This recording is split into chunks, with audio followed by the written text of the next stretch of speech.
Assignment में doubts है तो बताइए बेटा।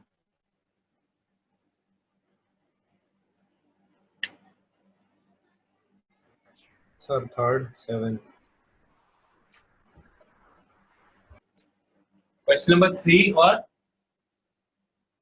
7 सर 6th भी। और किसी को कोई डाउट है तो बताइए।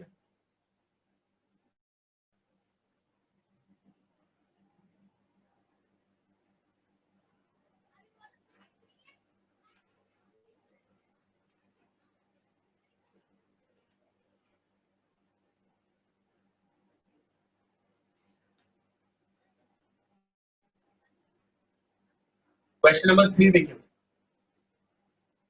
A train has to negotiate a curve of 400 meters. By how much? तो रेडियस दी हुई है। How much should the outer rail be raised with respect to the inner rail for a speed of 48 kilometre per our? जैसे ये दो rails है, तो एक rail है ये और दूसरी रेल, ये जैसे हॉरिजॉन्टल लेवल है उस पर रेल नंबर 1 ये हो गया, और रेल नंबर 2 को कितना हम रेज करें तो इससे एक बेंडिंग बन जाएगा, ये थीटा बन जाएगा।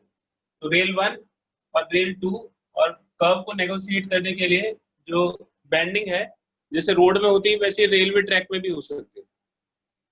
तो अब जो उसको कर्व नेगोशिएट करना है उसके रेडियस, कर्व ऑफ 400 मीटर का मतलब है कि उसके रेडियस 400 मीटर है और स्पीड उसको रखना है 48 किलोमीटर पर आवर। तो 48 किलोमीटर पर आवर का मतलब हो गया 48 इंटू 5/18, 6 3 जा और 6 8 जा, तो ये 40/3 मीटर पर सेकेंड की स्पीड से ट्रेन है वो कर्व पे टर्न करेगी। तो उसके पूछा है कि बैंडिंग कितनी होगी। The distance between the rails is 1 metre, और रेल्स के बीच के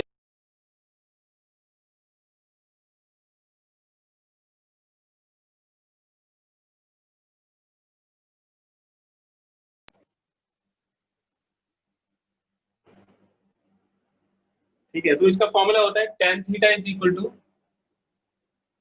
बेंडिंग के लिए अगर फ्रिक्शन नहीं है सिर्फ बेंडिंग से कर्व को नेगोशिएट करना है तो tan theta is equal to v² होता है विदाउट फ्रिक्शन। तो बेंडिंग का जो कंपोनेंट होगा थीटा की वजह से जो वेट का कंपोनेंट आएगा वो सेंट्रीपिटल फोर्स को प्रोवाइड करेगा और उस डेरिवेशन से tan theta is equal to v² आता है। अब ये थीटा अगर बहुत छोटा है, अगर थीटा बहुत छोटा है, थीटा इज वेरी स्मॉल, तो जो tan थीटा है थीटा sin थीटा के इक्विवेलेंट होता है और tan थीटा थीटा के इक्विवेलेंट होता है। तो इसका मतलब sin थीटा tan थीटा के इक्विवेलेंट हो जाएगा। तो sin थीटा को हम tan थीटा से कैलकुलेट कर सकते हैं।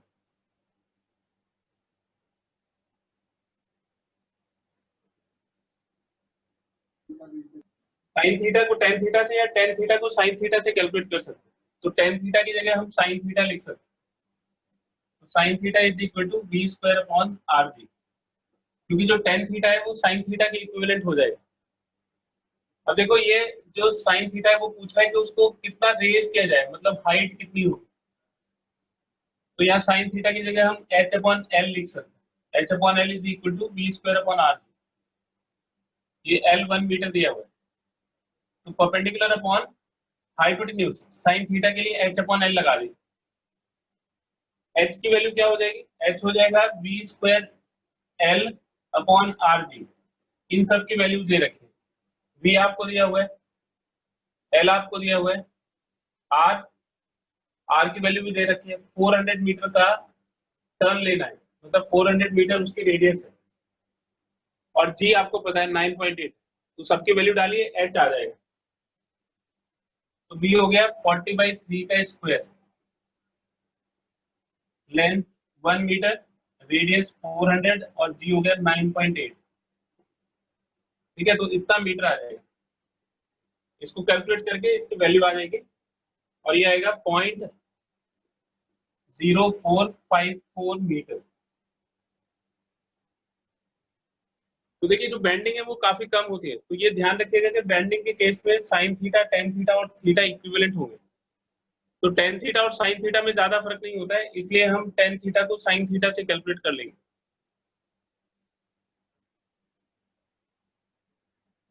इसका एक स्क्रीनशॉट ले लीजिए।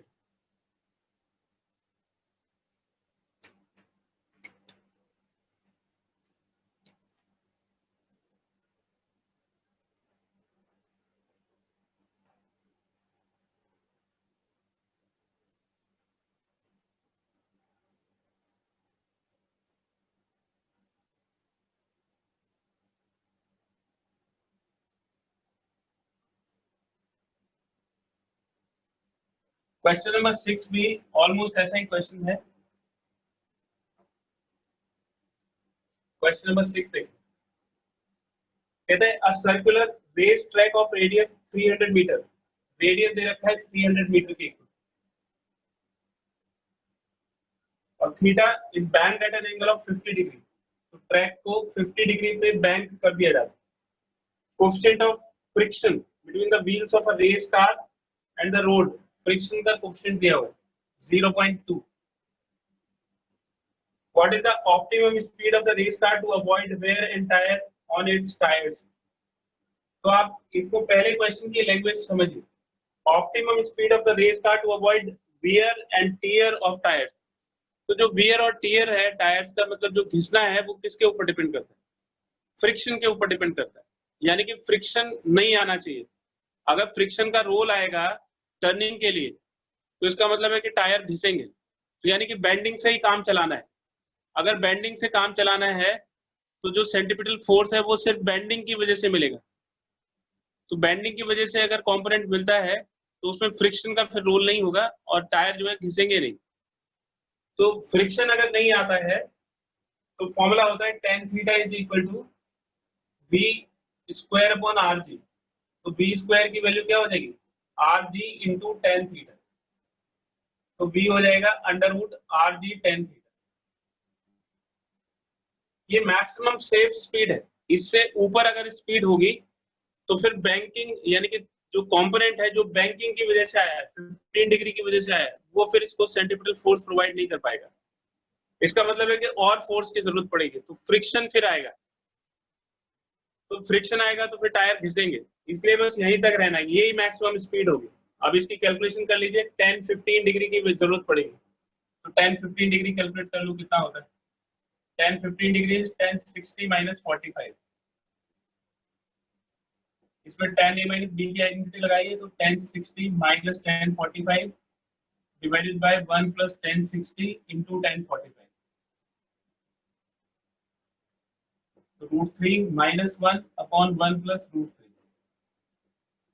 तो √3 माइनस 1 अपॉन √3 प्लस 1। रैशनलाइज कर दीजिए इसको, √3 माइनस 1 से मल्टीप्लाई कर दीजिए। तो √3 माइनस 1 का होल स्क्वायर और नीचे 3 minus 1। 3 plus 1 minus 2√3 divided by 2। 4 minus 2√3 divided by 2। 4 by 2 2 हो जाएगा, 2 माइनस √3 होगा, तो 2 माइनस 1.732। √3 की वैल्यू हमें पता होती है, तो हो जाएगा 10 माइनस 2 8, 9 माइनस 3 6 और 9 माइनस 7 2, 0.268। तो 10-15 डिग्री की वैल्यू 0.268 हो जाएगा। तो इसकी वैल्यू सब्स्टिट्यूट कर दीजिए, तो अंडर रूट आर हो गया 300 मीटर, जी 9.8 और tan थीटा यानी कि tan 15 डिग्री, और tan 15 डिग्री की वैल्यू हो जाएगी 0.268। ठीक है, अब इसको सॉल्व कर लीजिएगा तो v नॉट की वैल्यू आ जाएगी। ये सॉल्व करने के बाद आएगा 28.1 मीटर पर सेकेंड। तो ये सेफ स्पीड है, इसमें फ्रिक्शन का कोई रोल नहीं आएगा। फिर आगे देखिए, आगे कहता है कि maximum permissible speed of the race car will be, मतलब मैक्सिमम स्पीड कितनी होगी। तो ये तो वेयर और टेयर के लिए, मतलब वेयर और टेयर ना हो तो सिर्फ एंगल ऑफ बैंकिंग से काम चलाना था, लेकिन उससे तेज अगर स्पीड होगी तो फिर फ्रिक्शन आएगा। और फिर मैक्सिमम परमिसिबल स्पीड क्या हो जाएगी, v max is equal to, फिर इसमें फ्रिक्शन वाला फॉर्मूला लगेगा। फ्रिक्शन वाला फॉर्मूला क्या होता है, अंडर रूट आर जी, ये आर जी तो ऐसे ही रहेगा, और फिर यहाँ पे आ जाएगा mu S plus tan theta upon 1 minus mu S into tan theta, और जो म्यू एस है उसकी वैल्यू 0.2 दे रखी, तो बस इन सबकी वैल्यू उसमें सब्स्टिट्यूट कर दीजिए। अंडर रूट आर जी यानी कि 300 इंटू 9.8, म्यू एस हो गया 0.2 और टेन थीटा की वैल्यू हो गई 0.268।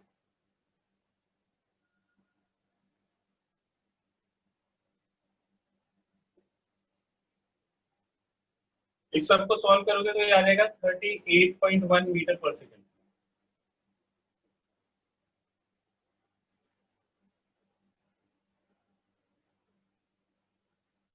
इसका एक स्क्रीनशॉट ले लीजिए।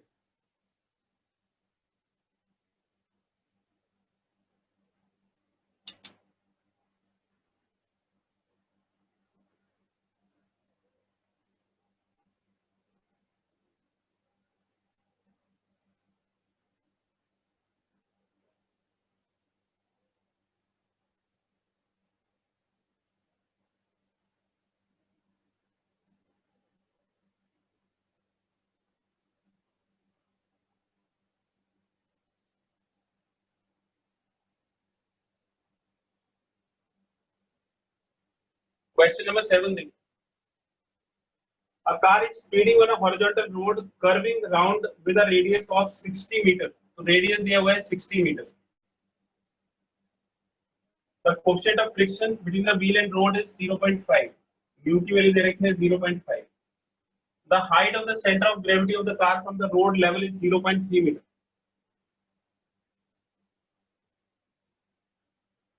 जैसे ये देखिए, ये कार है, ये कार के टायर है, और ये पूरा जो कार है, ये कार का सेंटर ऑफ ग्रेविटी, ये H कितना ऊपर है इससे, दोनों टायर से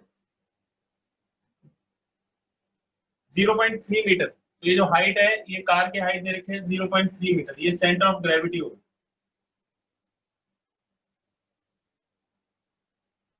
distance between the wheels is 0.8 metre.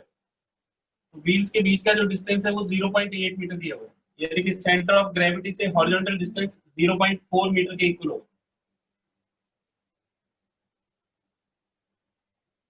Calculate the maximum safe velocity for the vehicle to negotiate the curve.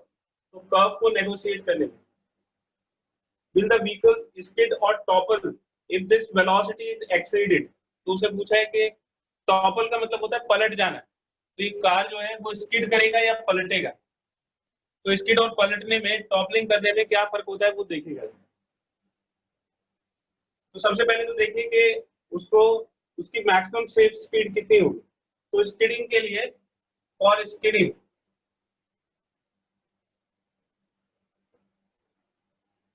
तो इसमें देखिए बैंकिंग तो हो नहीं रखा है, जो रोड है वो बैंकिंग नहीं है, यानी कि जो सर्कुलर ट्रैक पे अगर ये कर्व लेगा तो उसको फ्रिक्शन ही सेंट्रीपिटल फोर्स प्रोवाइड कर सकता है।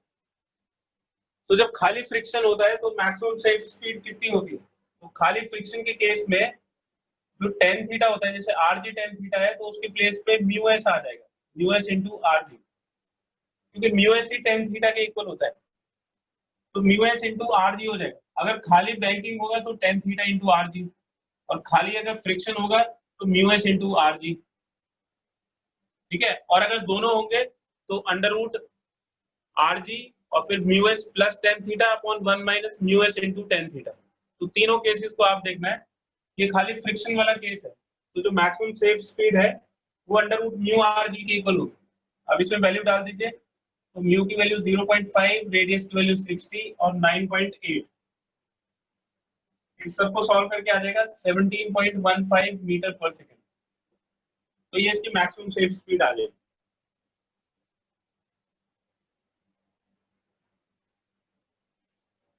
अब टॉपलिंग के लिए, फॉर टॉपलिंग, ये तो सेफ स्पीड है, maximum speed, maximum safe speed without toppling, मतलब पलटने से पहले इसकी सेफ स्पीड कितनी होगी।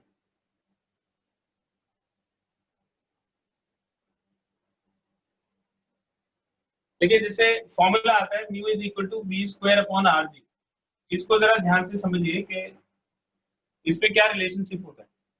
देखिए जैसे ये वाली जो स्पीड है, अगर हम इसको v से बढ़ाएंगे तो v से बढ़ाने पे क्या होगा, अगर सेफ स्पीड से ज्यादा इसको करेंगे तो ये सपोज करिए कि कार है और ये इसको ऐसे टर्न लेना, ये इसकी स्पीड है, अंदर की तरफ टर्न लेना, तो इसको जो सेंट्रीफ्यूगल फोर्स है M V square upon R, ध्यान से सुनिएगा बेटा, इसको M V square upon R, ये इसको बाहर की तरफ खींचेगा। अगर स्पीड इससे ज्यादा हुई तो ये जो सर्कुलर ट्रैक है ये बाहर की तरफ, मतलब ये वाला जो है वो ज्यादा हो जाएगा, M V square upon R ज्यादा हो जाएगा, तो ये बाहर की तरफ खींचेगा, यानी कि फ्रिक्शन उसको रोक नहीं पाएगा, तो ये बाहर की तरफ जाएगा। जब ये बाहर की तरफ जाएगा तो इसका जो कर्व है कुछ ऐसे बनेगा, अगर ये बाहर की तरफ स्किड करेगा तो ये कर्व ऐसे बनेगा, यानी कि इसकी रेडियस बढ़ जाएगी। अब फ्रिक्शन की जो मैक्सिमम वैल्यू है, अगर ये रेडियस बढ़ेगी तो इसका मतलब है कि ये जो सेंट्रीफ्यूगल फोर्स है इसकी वैल्यू कम हो जाएगी, क्योंकि अगर ये बाहर की तरफ स्किड करेगा, बाहर की तरफ कार को पुल करेगा, कार बाहर की तरफ पुल हो गई तो उसका जो कर्व है उसका रेडियस बढ़ जाएगा, उसकी वजह से सेंट्रीफ्यूगल फोर्स की वैल्यू कम हो जाएगी, और फिर ये जो लिमिटिंग फ्रिक्शन है ये इसको बैलेंस कर लेगा। तो इसका मतलब है अभी भी वो पलटेगी नहीं, पलटेगी कब, तो उसके पलटने के लिए जो है उसमें फॉर्मूला टॉपलिंग के लिए होता है under root R G tan theta, और टेन थीटा को हम किससे निकालेंगे, ये जो थीटा है टेन थीटा निकालेंगे बी अपॉन एच से, तो ये टेन थीटा हो जाएगा बी अपॉन एच। तो टॉपलिंग के लिए ये फॉर्मूला होता है। तो जो हाइट है और ये ग्रेविटी से एक टायर की जो ब्रेड्थ होती है उससे आप टेन थीटा निकालोगे और टेन थीटा की वैल्यू यहाँ पे रखो। ये टॉपलिंग, अगर इससे ज्यादा स्पीड हुई तो फिर ये पलट जाएगी कार, तो इसमें वैल्यू पुट करिए, आर जी की वैल्यू कितनी होगी, R is 60 and G is 9.8, B की वैल्यू, बी हो गया 0.4 और एच हो गया 0.3। तो ये जैसे यहाँ पे क्या है 0.5 इंटू 60, 0.5 है, 60 इंटू 9.8 तो दोनों में कॉमन है, यहाँ पे 0.5 है और ये 1 से ज्यादा है, यानी कि इसकी स्पीड बढ़ जाएगी। इसको सॉल्व करोगे तो ये 28 मीटर पर सेकंड आएगा। अब जरा इसके पीछे की पूरी कहानी सुन लीजिए। ये जो कार चल रही है और रोड जो है वो लेवल रोड है, बैंक नहीं करा हुआ है, मतलब उसमें कोई एंगल नहीं है, तो जब तक स्पीड 17.15 मीटर पर सेकंड या उससे कम रहेगी तो वो अपनी सर्किल में मूव करती रहेगी। अगर इससे ज्यादा स्पीड हुई तो वो बाहर की तरफ स्किड करेगी लेकिन पलटेगी नहीं। पलटेगी क्यों नहीं, क्योंकि बाहर की तरफ स्किड करेगी तो ये रेडियस ज्यादा होने की वजह से सेंट्रीफ्यूगल फोर्स कम हो जाएगा और जो लिमिटिंग फ्रिक्शन है वो उसकी बढ़ी हुई स्पीड के साथ उसको बैलेंस कर लेगा, तो स्किड करेगी बाहर की तरफ खींचेगी लेकिन पलटेगी नहीं। पलटने के लिए जो फॉर्मूला है वो R G under root R G tan theta, और ये वाली सिचुएशन लगेगी टेन थीटा के लिए परपेंडिकुलर अपॉन बेस, यानी कि बी अपॉन एच। इससे ज्यादा अगर स्पीड होगी तो फिर टॉपल करेगी, फिर वो बाहर की तरफ जाएगी और पलटते हुए बाहर की तरफ जाएगी, मतलब वो अपना बैलेंस खो देगी। तो सेफ रहेंगे कहां तक, 17.15 मीटर पर सेकंड से 28 मीटर पर सेकंड तक सेफ रहेंगे, उसके बाद कार पलट जाएगी। ठीक है बेटा, इसका एक स्क्रीनशॉट ले लीजिए। और किसी को कोई डाउट है तो बताइए। टॉपलिंग का डेफिनेशन है वो कैसे आता है, टॉपलिंग जो पार्ट है वो टॉपलिंग पार्ट है रोटेशनल मोशन का। तो जब आप रोटेशनल मोशन पढ़ेंगे वो टॉपलिंग नहीं, वो तो टॉपलिंग रोटेशनल मोशन का पार्ट है, लेकिन आपके सिलेबस में टॉपलिंग नहीं है। तो आप इसका एक फॉर्मूला याद कर लीजिएगा बस, कि आर जी टेन थीटा, और टेन थीटा के लिए बी अपॉन एच यूज करते हैं।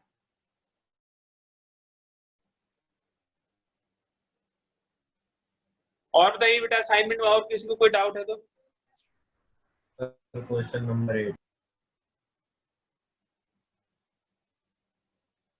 Question number 8 sir, question number 8। Yes sir.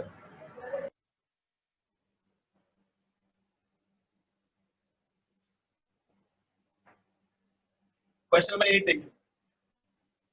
An electric bulb suspended from the roof of a railway train by a flexible wire shifts to an angle of 19 degree 48 minutes. तो जैसे suppose करिए कि एक bulb है और वो एक flexible wire के साथ लटका हुआ है। तो जब ये जो ट्रेन है वो जब एक कर्व लेगी, सपोज करिए कि कर्व ये रेडियस उसका कर्व का अंदर की तरफ है, जो बल्ब है ये इस तरफ टर्न लेने के बाद ये बल्ब किस तरफ मूव करेगा, राइट साइड में या लेफ्ट साइड में? अगर ट्रेन ऐसे टर्न करती है तो उसकी छत से जो बल्ब लटक रहा है वो राइट साइड में जाना चाहिए या लेफ्ट साइड में जाना चाहिए? Sir right. राइट जाएगा। तो इसकी कर्व जब ले रहा होगा तो कर्व लेने के बाद इस पे ये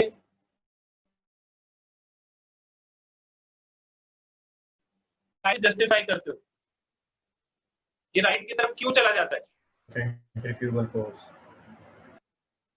सेंट्रीफ्यूगल फोर्स की वजह से। सेंट्रीफ्यूगल फोर्स एक सूडो फोर्स है। वो क्यों लग रहा है? क्योंकि मोशन एक्सेलरेटेड है, वेलोसिटी की डायरेक्शन चेंज हो रही है, तो इस पे ये सेंट्रीफ्यूगल फोर्स लगेगा इस तरफ। ये सेंट्रीफ्यूगल फोर्स हो गया mv²/r। r जो है वो इस सर्कल की जो इसका ट्रैक है उसकी रेडियस है। वर्टिकल से इसका एंगल थीटा जो कि कितना दिया हुआ है, थीटा की वैल्यू दे रखी है 19 डिग्री 48 मिनट। तो ये 19 डिग्री 48 मिनट के इक्वल एंगल दिया हुआ है।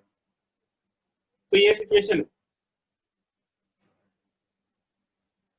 अभी कहता है कि when the train goes horizontally round a curved path of radius 200 metre, तो इसकी रेडियस दे रखी है 200 मीटर।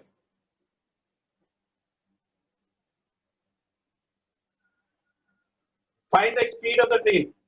तो जब ये एक सर्कुलर ट्रैक में होगा तो स्पीड ऑफ द ट्रेन बताइए कि स्पीड ऑफ द ट्रेन कितनी होगी। ये सिचुएशन है। इस स्पीड की वजह से इस पे एक सेंट्रीफ्यूगल फोर्स लगेगा जो थीटा एंगल क्रिएट करेगा, तो इससे हमें v की वैल्यू कैलकुलेट करनी है। तो इस पे लगने वाले फोर्सेस की बताइए कि इसमें और कौन कौन से फोर्सेस लगेंगे।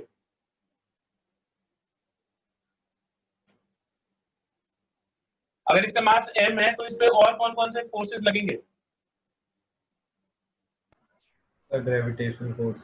ये वेट लगेगा m के नीचे की तरफ, टेंशन लगेगी क्योंकि स्प्रिंग है, टेंशन ये दोनों तरफ लगेगी, तो इसका फ्री बॉडी डायग्राम बन जाएगा।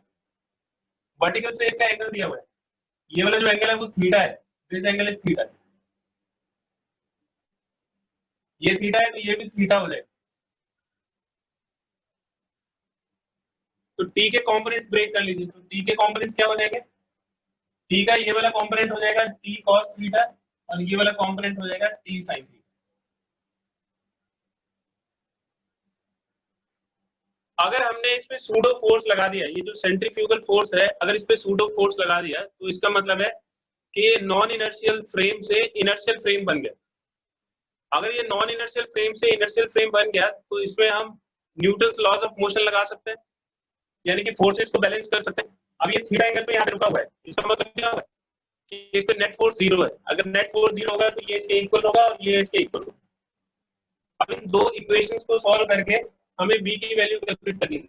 t sin थीटा किसके इक्वल हो जाएगा? t sin theta is equal to mv²/r, ये फर्स्ट इक्वेशन होगी। और t cos theta is equal to mg, t cos theta mg के इक्वल।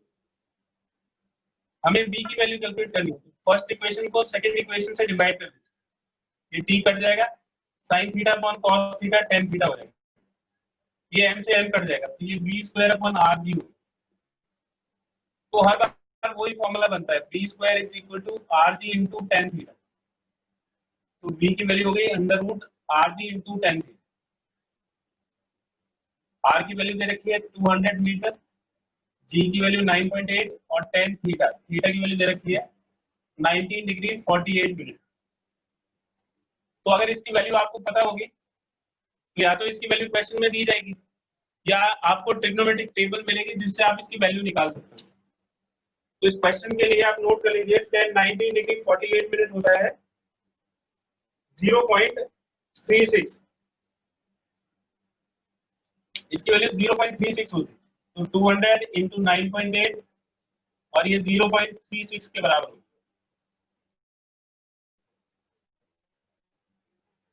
इसको सॉल्व कर लीजिए। सॉल्व करने के बाद इसकी वैल्यू आ जाएगी 26.56 मीटर पर सेकेंड।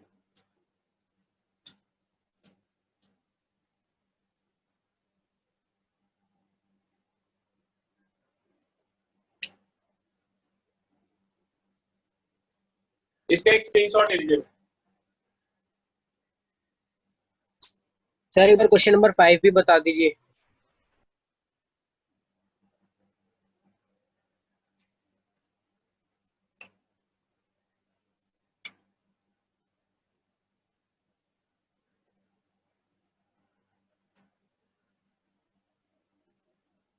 अच्छा, क्वेश्चन नंबर 5 आप बेटा खुद ट्राई करिए।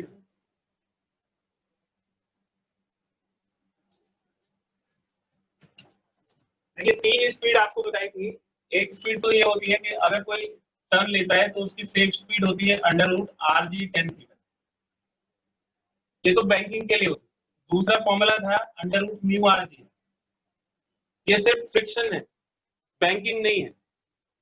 और अगर दोनों है तो इसका फॉर्मूला होता है under root R G into mu S plus tan theta upon 1 minus mu S into tan theta. ये ओनली बैंकिंग की सेफ स्पीड है।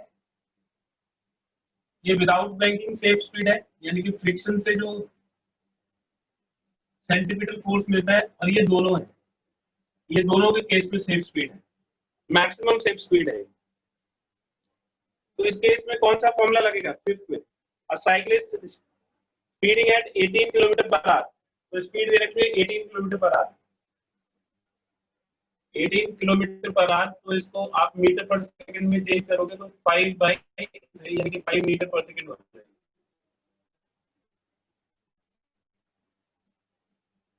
Circular turn of radius 3 metre without reducing the speed, speed को कम नहीं कर रहा है, and without bending towards the centre of the circular path, और बेंड भी नहीं कर रहा है। तब स्टैटिक फ्रिक्शन, स्टैटिक फ्रिक्शन की वैल्यू दे रखी है, mu is equal to 0.1। Will the cyclist slip while taking the turn. ठीक है, तो अपनी स्पीड को कम नहीं कर रहा है, उसकी सेम स्पीड लेते हुए कितनी होगी? बेंडिंग नहीं है, बैंकिंग नहीं है, तो इसकी सेफ स्पीड हो जाएगी under root mu R G. ठीक है, तो अंडर रूट म्यू, म्यू कितना हो गया? 0.1, आर हो गया 3 और जी हो गया 9.8। इसको सॉल्व कर लीजिए।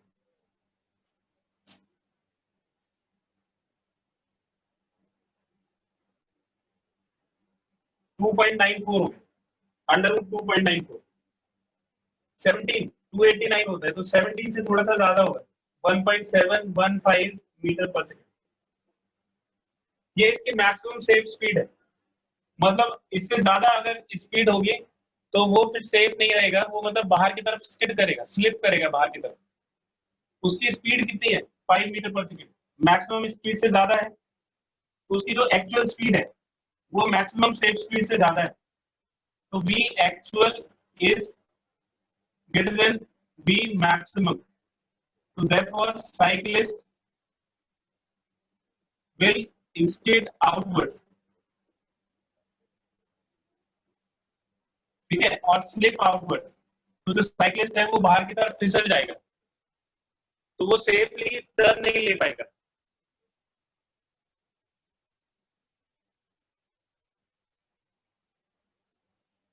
इसका एक स्क्रीनशॉट लीजिए।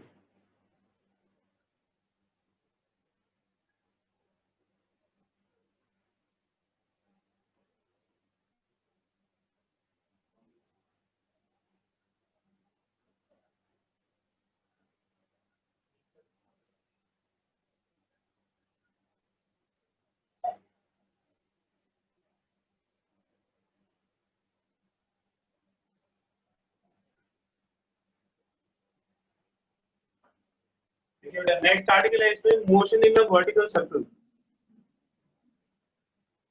तो अभी तक आपने हॉरिजॉन्टल सर्कल का मोशन पढ़ा है, motion in a vertical circle. जैसे अपने हाथ से, ये आपका हाथ हो गया, आपने रस्सी बांध के किसी ऑब्जेक्ट को एक एक सर्कल पे मूव करा, वर्टिकल सर्कल। तो आपको क्या करना पड़ता है? इनिशियली फोर्स लगाना पड़ता है। आप इस ऑब्जेक्ट को यहाँ से फोर्स लगाओगे, इस ऑब्जेक्ट को एक इनिशियल स्पीड मिलेगी। सपोज करो ये इनिशियल स्पीड इसकी u है। फिर जैसे जैसे ये ऊपर जाएगा इसकी स्पीड बदलेगी। सपोज करो कि यहाँ पे इसकी स्पीड, इसका रेडियस जो है वो r के इक्वल है, दिस रेडियस इज r, तो ये भी r के इक्वल होगा। अब ये जो ऑब्जेक्ट है यहाँ पे जो इसकी स्पीड है सर्कल में है तो सर्कल की टेंजेंट के अलॉन्ग इसकी स्पीड होगी और इसकी स्पीड बदल जाएगी। तो ये इनिशियल स्पीड है u और ये फाइनल स्पीड है v। अब u और v के बीच में हम इनिशियल रिलेशनशिप स्टैब्लिश करेंगे। तो यहाँ पे आप एक परपेंडिकुलर डालिए, इस सेंटर को o लिखिए, सेंटर इज o। तो आप बताइए कि अगर ये h हाइट अटेन करता है, मतलब वर्टिकल हाइट अगर इसकी h है, मतलब ये वाली हाइट अगर h है, तो जब ये ऑब्जेक्ट यहाँ से यहाँ तक पहुंचेगा तो h वर्टिकल हाइट ऑब्टेन करेगा और वर्टिकल से इसका जो एंगल है वो थीटा है। तो देखिए h की वैल्यू कैसे कैलकुलेट करेंगे, अगर ये r है तो ये वाली जो डिस्टेंस है ये r cos थीटा हो जाएगी। ये हाइपोटेनस हो गया, ये इसका हॉरिजॉन्टल कंपोनेंट हो गया r cos थीटा। थीटा के साथ वाला जो कंपोनेंट होता है वो r cos थीटा और ये वाला जो कंपोनेंट होगा वो r sin थीटा होगा और ये जो पूरा रेडियस है वो रेडियस r के equal, this is equal to r। तो अब h की वैल्यू हम कैसे कैलकुलेट करेंगे, h कितना हो जाएगा, तो h हो जाएगा r minus r cos theta. ये h और r का और थीटा का रिलेशन है, तो थीटा बदलता रहेगा। मान लो यहाँ वाले पॉइंट पे आपको थीटा कैलकुलेट करना है, तो थीटा की वैल्यू कितनी हो जाएगी, 0। तो अगर ये थीटा 0 हो गया तो cos 0 1, r माइनस r 0 के इक्वल हो जाएगा, मतलब h की वैल्यू 0 हो जाएगी। अगर ये यहाँ पे पहुंचेगा सबसे ऊपर वाले पॉइंट पे, थीटा 180 डिग्री हो जाएगा। अगर थीटा को 180 डिग्री यहाँ पे पुट करेंगे तो cos 180 माइनस 1, तो ये r प्लस r के बराबर हो जाएगा, यानी कि इसकी height r plus r 2r की इक्वल। तो ये वाला जो फॉर्मूला है ये h और r को बताता है विद रिस्पेक्ट टू थीटा, मतलब थीटा जैसे जैसे चेंज होगा वैसे वैसे h कितना होगा वो हम कैलकुलेट कर सकते हैं। तो ये h और थीटा का रिलेशनशिप होगा। अब इसमें हमें u और v का रिलेशन निकालना है कि u और v का रिलेशन कितना होगा। तो u और v के रिलेशन के लिए एनर्जी कंजर्वेशन निकालेंगे। तो जैसे जैसे ये हाइट अटेन करेगा तो हाइट अटेन करने में कौन सी एनर्जी में चेंज होगी और उस कॉन्सेप्ट का नाम क्या है। तो अगर ये ऊपर जा रहा है तो इसका मतलब हाइट बढ़ रही है, हाइट बढ़ रही है तो इसका मतलब है कि उसकी पोटेंशियल एनर्जी राइज कर रही है। और पोटेंशियल एनर्जी कहाँ से आती है, काइनेटिक एनर्जी से आती है, क्योंकि जो टोटल मैकेनिकल एनर्जी है वो तो कांस्टेंट रहती है। तो जैसे जैसे ये ऑब्जेक्ट ऊपर जाएगा वैसे वैसे इसकी काइनेटिक एनर्जी कम होगी और पोटेंशियल एनर्जी बढ़ेगी, यानी कि जितनी काइनेटिक एनर्जी कम होगी उतनी ही पोटेंशियल एनर्जी बढ़ेगी। तो इसका यहाँ पे जो काइनेटिक एनर्जी है वो हाफ mu² है और यहाँ पे जो इसकी काइनेटिक एनर्जी है वो हाफ mv² है। तो माइनस करके हमने निकाल लिया कि कितनी काइनेटिक एनर्जी कम हुई। और अगर इसको हम 0 लेवल कंसीडर करें तो ये h लेवल आ जाएगा यहाँ पे। तो पोटेंशियल एनर्जी का गेन कितना होगा, m into g into h, यानी कि loss in kinetic energy is equal to gain in potential energy. इसको 2 से मल्टीप्लाई कर दीजिए और m से डिवाइड कर दीजिए, यानी कि मल्टीप्लाइंग बाय 2/m, इस पूरी इक्वेशन को 2/m से मल्टीप्लाई कर दो तो 2 कट जाएगा और m कट जाएगा, तो क्या बचेगा u²। ऐसे ही m/2 कट जाएगा, v² बचेगा, इसका m कट जाएगा, 2 मल्टीप्लाई हो जाएगा, तो v² minus u² is equal to 2gh। तो u² minus v² is equal to 2gh। तो जब भी वर्टिकल सर्कल आए आपको ये दो इक्वेशन समझनी है, ये दो इक्वेशंस क्या होंगे। अब यहाँ पे आते हैं हम इसके सर्कुलर मोशन पे। तो यहाँ से तो हमने इसकी ज्योमेट्री को पढ़ा, अब इसके सर्कुलर मोशन को कंसीडर करते हैं। तो देखिए सर्कुलर मोशन किस वजह से होता है, सर्कुलर मोशन के लिए एक सेंट्रीपिटल फोर्स की जरूरत होती है और सेंट्रीपिटल फोर्स कोई भी फोर्स हो सकता है। तो इसका फ्री बॉडी डायग्राम देखिए, इस पे एक सेंटर की तरफ एक फोर्स लग रहा है, ये टेंशन इसको सेंट्रीपिटल फोर्स प्रोवाइड करेगा और जब तक इसमें ये टेंशन रहेगी तब तक ये सर्कल में मूव करता रहेगा। अगर टेंशन 0 हो गई तो फिर ये सर्कल में मूव नहीं करेगा क्योंकि रस्सी जो है फिर ढीली हो जाएगी। ठीक है, तो जब तक इसमें टेंशन बनी रहेगी जब तक इसको सेंट्रीपिटल फोर्स मिलता रहेगा और ये वर्टिकल सर्कल में मूव करता रहेगा। तो टेंशन का रोल है कि टेंशन इसको सेंट्रीपिटल फोर्स प्रोवाइड कर रहा है।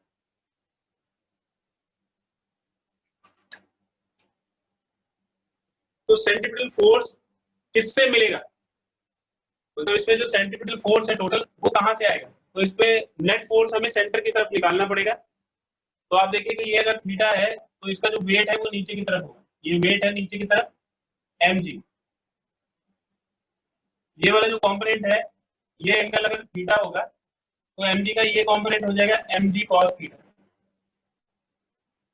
और इसके परपेंडिकुलर जो कंपोनेंट होगा ये इस तरफ कंपोनेंट आ जाएगा mg sin थीटा। तो सेंटर की तरफ नेट फोर्स कितना होगा? सेंटर की तरफ नेट फोर्स हो जाएगा t minus mg cos theta. तो सेंटर की तरफ नेट फोर्स हो गया t minus mg cos theta, और ये इसको सेंट्रीपिटल फोर्स प्रोवाइड करेगा, यानी कि mv square upon r provide करेगा। तो t minus mg cos theta mv square upon r के इक्वल हो, या आप इसको सेंट्रीफ्यूगल फोर्स से भी कर सकते हो। अगर सेंट्रीफ्यूगल फोर्स इस तरफ कंसीडर करेंगे mv स्क्वायर अपॉन r, तो t किसके इक्वल हो जाएगा? t is equal to mv square upon r plus mg cos theta. तो t की वैल्यू हो जाएगी mv square upon r plus mg cos theta.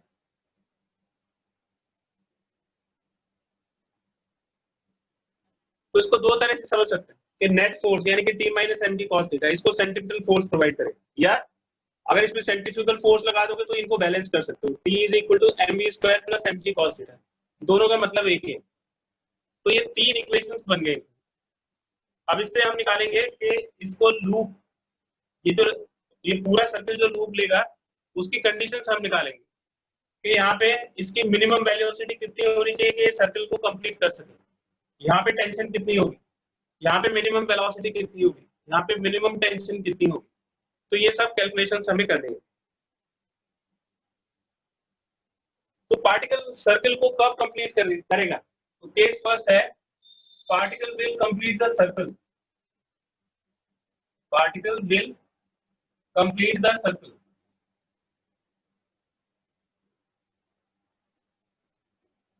तो इसकी टेंशन जो है वो कुछ ना कुछ रहनी चाहिए, यानी कि जब ये अपने हाईएस्ट पॉइंट पे होगा at theta is equal to pi, theta is equal to pi का मतलब है हाईएस्ट पॉइंट।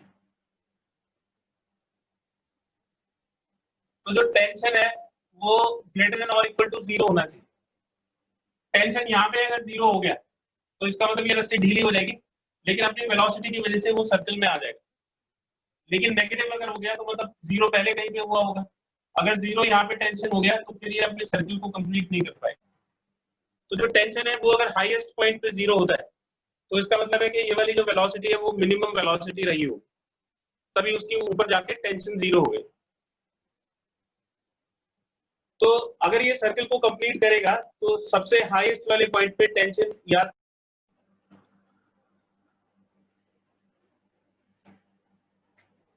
अब देखिए बेटा यहाँ पे हाईएस्ट पॉइंट पे अगर v मिनिमम होगा तो इसका मतलब है कि इसकी जो टेंशन है उसकी वैल्यू 0 हो जाएगी। तो अगर हम हाईएस्ट पॉइंट पे मिनिमम वेलोसिटी निकालें तो टेंशन को 0 रख देंगे। तो इक्वेशन नंबर 3 से स्टार्ट करते हैं। इक्वेशन नंबर 3 में वैल्यू सब्स्टिट्यूट कर दीजिए। टेंशन की वैल्यू हो गई 0 minus mg cos theta, theta pi हो गया, हाईएस्ट पॉइंट पे थीटा पाई हो जाएगा, और ये हो जाएगा m v square upon r, और जो वेलोसिटी है वो कैसी रहेगी? मिनिमम वेलोसिटी रहेगी। तो ये इक्वेशन बनेगी। अब देखिए कि cos पाई की वैल्यू क्या होती है? cos 180 होता है -1, तो ये माइनस mg इंटू -1, ये m v square upon r के बराबर हो जाएगा। v मिनिमम, तो m से m कट जाएगा, तो v मिनिमम का स्क्वायर कितना हो जाएगा? v minimum square is equal to r into g. तो मिनिमम वेलोसिटी कितनी हो जाएगी? मिनिमम वेलोसिटी हो जाएगी √r जी। ये कौन से पॉइंट पे है? At theta is equal to pi, theta is equal to pi यहाँ पे होगा हाईएस्ट पॉइंट। तो हाईएस्ट पॉइंट पे मिनिमम वेलोसिटी कितनी होनी चाहिए? √r जी होनी चाहिए। वेलोसिटी की तो जरूरत होगी तभी तो ये मूव करेगा आगे की तरफ। तो मिनिमम वेलोसिटी √r जी होगी, और जब वेलोसिटी मिनिमम होगी तो हाईएस्ट पॉइंट पे टेंशन 0 के इक्वल हो जाएगी। तो इतनी मिनिमम वेलोसिटी आएगी। अच्छा, जब हाईएस्ट पॉइंट पे इतनी मिनिमम वेलोसिटी होगी तो किस वेलोसिटी से ये सर्कल स्टार्ट हुआ होगा? मतलब इस ऑब्जेक्ट को कितनी वेलोसिटी मिली होगी? अब हमें u मिनिमम की वैल्यू कैलकुलेट करनी है कि u मिनिमम कितना हो। तो अगर आपको v पता है, यहाँ पे इस वाले पॉइंट पे मिनिमम वेलोसिटी कितना है, तो यहाँ पे मिनिमम वेलोसिटी कितनी हो, यानी कि u और v का रिलेशन पता होना चाहिए। ये इक्वेशन नंबर 2 में है। इक्वेशन नंबर 2 किस किस को रिलेट करता है? इक्वेशन नंबर 2 u और v, मतलब जो इनिशियल वेलोसिटी है और जो फाइनल वेलोसिटी है किसी भी पॉइंट पे, उन दोनों के रिलेशनशिप को एस्टैब्लिश करता है। तो इसकी वैल्यू को यहाँ पे सब्स्टिट्यूट कर देंगे इक्वेशन नंबर 2 से। तो equation number 2 implies u square minus v square is equal to 2gh। तो u minimum square minus v minimum square is equal to 2gh के इक्वल हो जाएगा। तो v मिनिमम स्क्वायर कितना हो जाएगा? v minimum square is equal to u minimum square is equal to, ये उधर जाके पॉजिटिव हो जाएगा, तो v minimum square plus 2gh के इक्वल हो जाएगा। और हम कहां पे निकाल रहे हैं? हाईएस्ट पॉइंट पे। तो हाईएस्ट पॉइंट पे, एट हाईएस्ट पॉइंट h की वैल्यू क्या हो जाएगी? h is equal to 2r के इक्वल हो जाएगा। तो h is equal to 2r।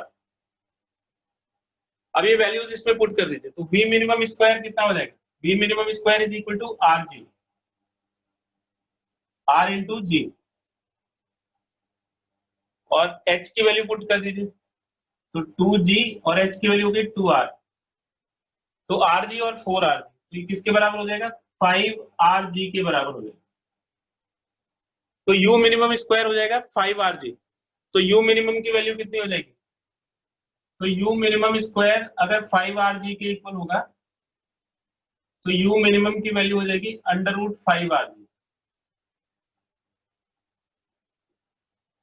यानी कि अगर आपको एक पूरा सर्कल, किसी भी पार्टिकल के लिए एक वर्टिकल सर्कल को कंप्लीट करना है, तो मिनिमम वेलोसिटी कितनी होनी चाहिए? तो इस वाले पॉइंट पे minimum velocity under root 5rg होनी चाहिए।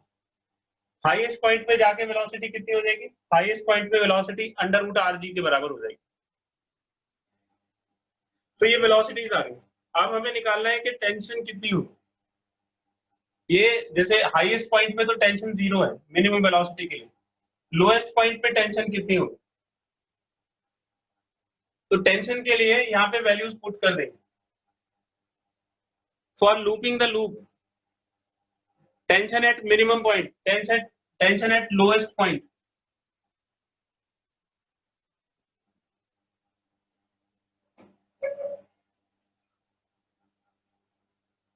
तो लोएस्ट पॉइंट पे कितनी टेंशन होगी उसकी कैलकुलेशन करनी है।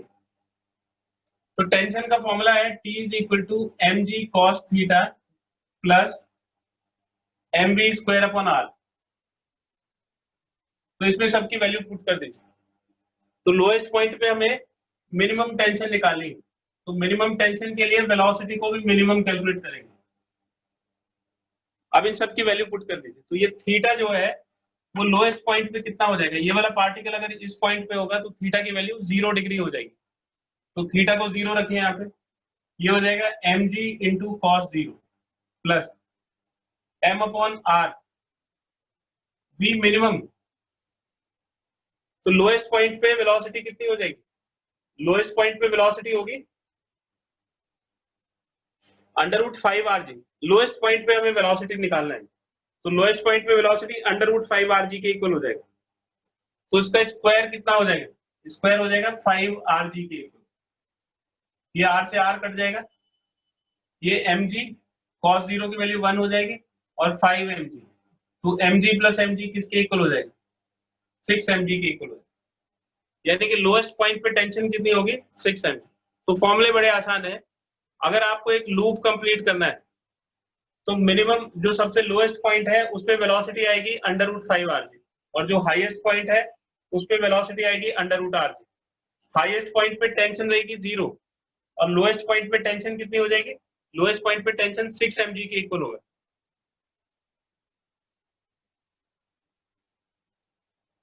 इसका एक स्क्रीनशॉट ले लीजिए।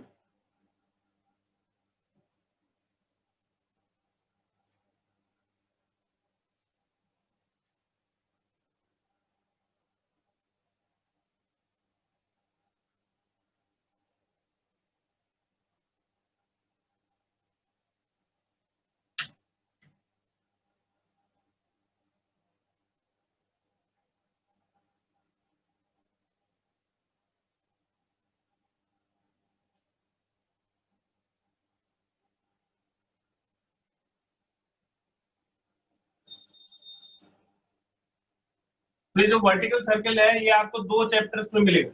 एक तो इसी में लॉस ऑफ मोशन में मिलेगा।